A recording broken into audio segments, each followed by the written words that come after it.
بسم اللہ الرحمن الرحیم۔ السلام علیکم ورحمۃ اللہ وبرکاتہ۔ الحمد للہ وکفی وسلام علی عبادہ الذین اصطفی، اما بعد۔ حاضرین و ناظرین، یہ درس حدیث نمبر 540 ہے اور آج کا عنوان ہے نیکی اور گناہ کا آسان معیار۔ روایت سماعت کیجیے، ترجمے کے بعد تشریح کی جائے گی۔ بسم اللہ الرحمن الرحیم۔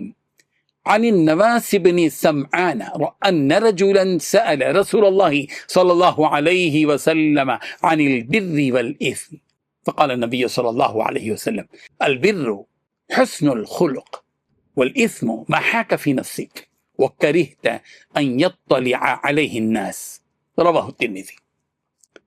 ترجمہ یوں ہے، حضرت نواس بن سمعان رضی اللہ عنہ سے روایت ہے کہ ایک شخص نے رسول رحمت صلی اللہ علیہ وسلم سے نیکی اور گناہ کے بارے میں سوال کیا تو آپ علیہ الصلوۃ والتسلیم نے فرمایا، نیکی اچھے اخلاق کا نام ہے اور گناہ وہ ہے جو تمہارے دل میں کھٹک پیدا کرے اور تم یہ پسند نہ کرو کہ لوگ اس سے واقف ہوں۔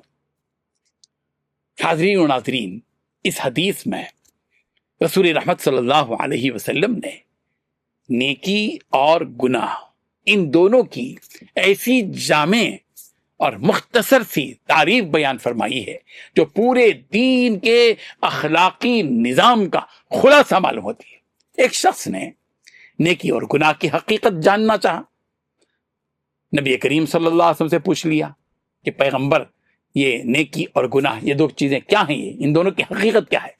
آپ علیہ الصلوۃ والتسلیم نے چند الفاظ میں ایسا معیار عطا فرمایا جس کی روشنی میں انسان اپنے بہت سے اعمال کا جائزہ لے سکتا ہے۔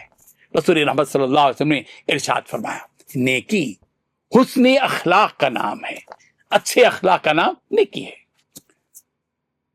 اس کا مطلب یہ ہے کہ اچھے اخلاق نرم مزاجی، سچائی، امانت داری، خیر خواہی، صبر، عفو و درگزر، عدل و انصاف، احسان، شفقت، احترام اور لوگوں کے ساتھ حسن سلوک نیکی کی نمایاں علامات ہیں، یہی نشانیاں ہیں نیکیوں کی۔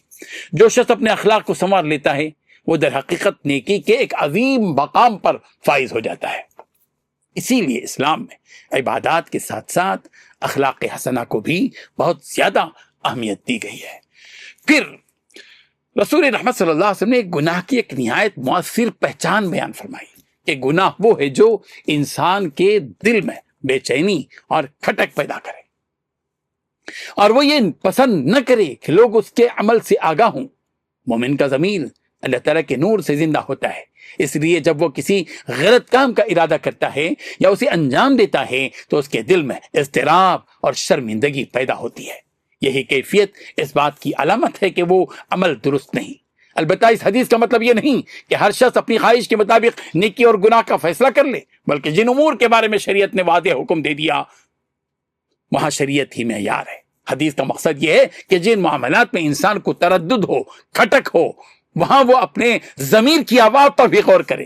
اگر کوئی عمل دل میں کھٹک پیدا کر رہا ہو اور اسے ظاہر کرنے میں شرمندگی محسوس ہو رہی ہو تو اس سے بچنا زیادہ مناسب ہے۔ یہ حدیث ہمیں اپنے باطن کی اصلاح، حسن اخلاق اختیار کرنے اور گناہوں سے بچنے کی ترغیب دیتی ہے۔ ایک سچا مومن صرف ظاہری اعمال ہی کی فکر نہیں کرتا بلکہ اپنے دل کی کیفیت اور ضمیر کی آواز کا بھی خیال رکھتا ہے تاکہ اللہ تعالیٰ کی رضا حاصل کر سکے۔ اللہ تعالیٰ ہمیں حسن اخلاق کی دولت عطا فرمائے، ہمارے دلوں کو گناہوں سے نفرت کرنے والا بنائے اور ہمیں ہر اس عمل سے محفوظ رکھے جو اس کی ناراضگی کا سبب بنے۔ آمین۔ وآخر دعوانا ان الحمد للہ رب العالمین۔